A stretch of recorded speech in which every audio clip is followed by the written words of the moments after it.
Stop, stop, stop. I know what you're about to do. You're ready to smash that dislike button and put some disparaging remarks about my intelligence in the comment section, but I urge you to delay. So, obviously, from the title, what it clearly says is that Beerus could pay for the destruction of planet Vegeta, but the general consensus amongst the community is that this plot device was actually a mistranslation from the Resurrection of F movie when that came out, and it isn't in any way canon to anything that happens in Dragon Ball Super, the anime.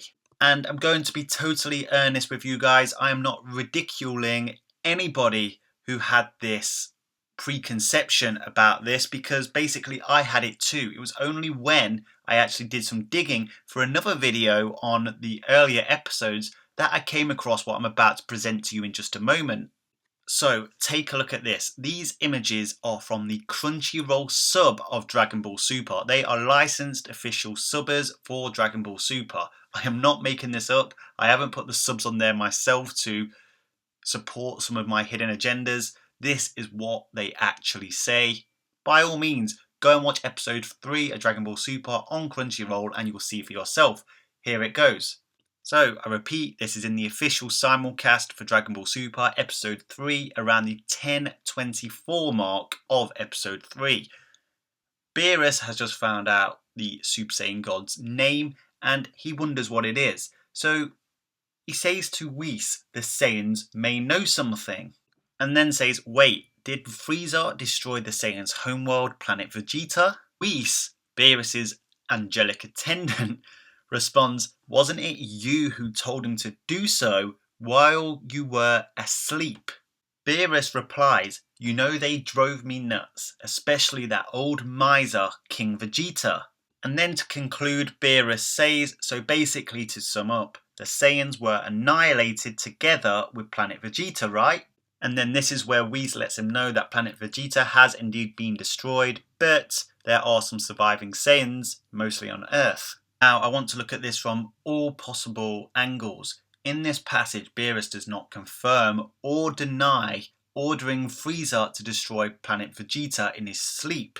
However, what convinces me that it may have happened is the fact that Whis is the one who stated, wasn't it you who told him to do so while you were asleep? Now, Whis said this with a pretty stern look on his face and didn't exactly look like he was asking a question that elicited information as a response. It seemed to me like a rhetorical question. Now, I want to know your thoughts about that in the comments section. Do you think it was a rhetorical question, or do you believe he just generally doesn't know? Now, what must be said is this, that Beerus was asleep, and considering he can barely recall a prophetic dream, how would he entirely recall sleep talking?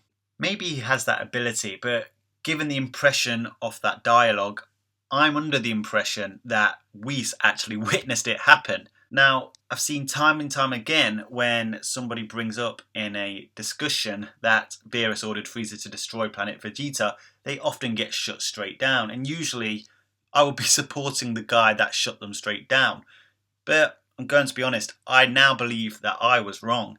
So I think a lot of the confusion is caused around the fact that this simulcast for Dragon Ball Super by Crunchyroll, I'm not sure exactly which episode it was, but I'm sure it came in around the episode 60 to 70 mark. I might be wrong on that, don't quote me on that. But because of that, everything we saw before were literally fan subs. And whilst I appreciate all the work those fan subs did for us, they weren't exactly accurate subs. Unless, of course, it was actually Crunchyroll who changed the meaning of the words. Who knows? But anyway, this is what the official simulcast says. And just to add to that, if it was a rhetorical question by Whis, it would also explain why Beerus didn't particularly answer it either. So if you still want to put disparaging remarks in the comment section, go ahead, I can't stop you. But I've at least provided some form of evidence for the premise behind what is actually the purpose of this video. And that is whether Beerus could eventually pay for the destruction of planet Vegeta. Now obviously in my thumbnail it's got Super Saiyan Blue Vegeta behind Beerus.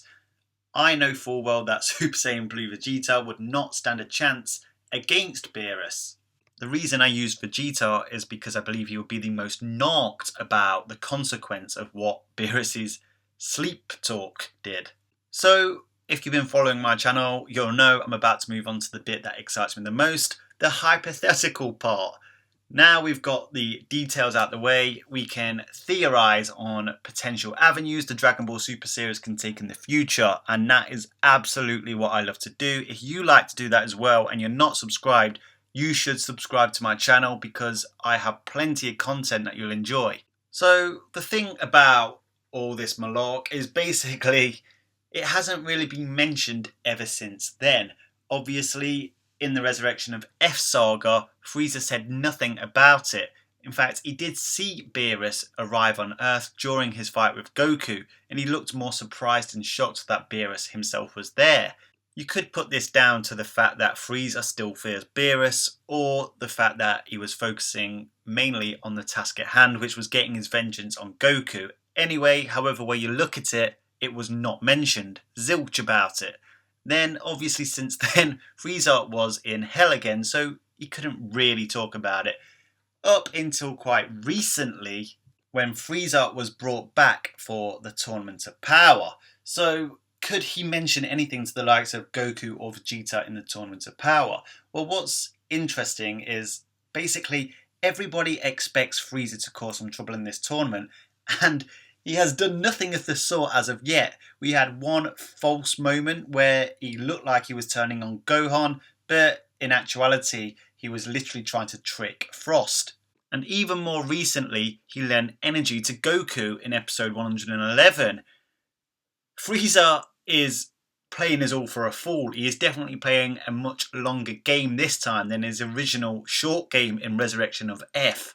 But in episode 95, we got to see more of an insight onto what Frieza's motives were, and it were quite revealing and possibly had a connection to do with something that we saw in episode 3. After witnessing with his own eyes Beerus's tension, Frieza states, "Now I'm sure of it. This tournament of power that risks the erasure of the universe is the perfect chance to manipulate the gods." So without a doubt, we can see that he is still plotting, looking for further avenues to take in order to get closer to his revenge on Goku.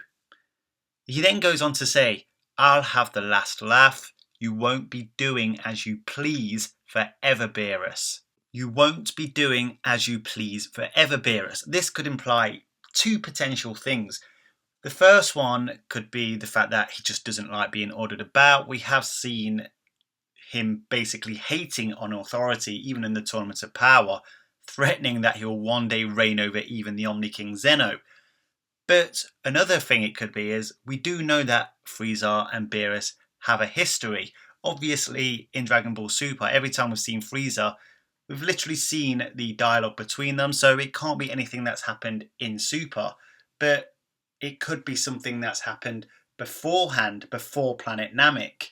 What was it that disdained Frieza that much before he originally got beat by Goku on Planet Namek that wants him to put a stop to whatever Beerus is doing? Now, I'm not saying Frieza has good intentions here. We know Frieza is literally the emperor of evil. He isn't the good guy in the situation, but he doesn't like Beerus. Obviously, he doesn't like Saiyans either, and he probably relished in the chance to execute Beerus's order. Now, in episode 108, when it looks like Frieza is betraying Universe 7, but wasn't, another interesting thing to mention is that Shin then goes on to say it looks like Frieza's objective is to survive to the end to obtain the Super Dragon Balls. And then the Angel Whis, ever the tormentor to Beerus, he then goes to say to erase anything in his path, and then Beerus knows automatically who that means. Was this a show of Beerus's guilt? I guess we'll have to wait and see. So here's a little mini theory. Come the end of the tournament, Frieza wants to obtain the Super Dragon Balls, and to get them he needs to be the MVP of the tournament. Well, Vegeta also happens to be in the tournament, and Vegeta has actually eliminated more people in this tournament than anybody else, even more than Jiren, even more than Goku. What if Frieza reveals to Vegeta what really happened to Planet Vegeta. It would literally turn Vegeta on Beerus and they would probably start rowing mid-tournament. It could only enhance Frieza's chances of obtaining those Super Dragon Balls. It's just a small wild theory, so take it with a pinch of salt. But that's not to say he couldn't do the reveal after the Tournament of Power in a future arc. That would be interesting. If Vegeta lost his cool, he could get himself eliminated or potentially even erased. If indeed Beerus did order Frieza to destroy Planet Vegeta, he did it very whimsically. He did it in his sleep. Now, that probably would even infuriate Vegeta even more. In episode 3, the exact same episode as we find out that interesting scenario, Elder Kai does also say that Beerus, at least prior to Battle of Gods, was destroying planets on a whim. Now, obviously, Vegeta would have to ascend and maybe get something like Ultra Instinct to be able to compete with Beerus. But if Goku happened to be angry about it as well, I'm not sure he would, but if he was to be angry about it, he could compete with Beerus with Ultra Instinct. So guys, I want to know what you think on this topic. Do you think this scenario could ever play out? Let me know your thoughts on it and give me some ideas of how you think it could play out. If you like my videos, make sure you smash that like button with a big bang attack. If you haven't subscribed, make sure you subscribe. I'm growing very fast and I've got plenty of more content to come your way. And remember one very important final message. If you stay calm in any vexing situation, you will never, ever become a Super Saiyan. Make sure you click that subscribe button to make sure you get all my latest content straight to your account as soon as it's released. And here are some more videos from my library, which I'm sure you will all enjoy.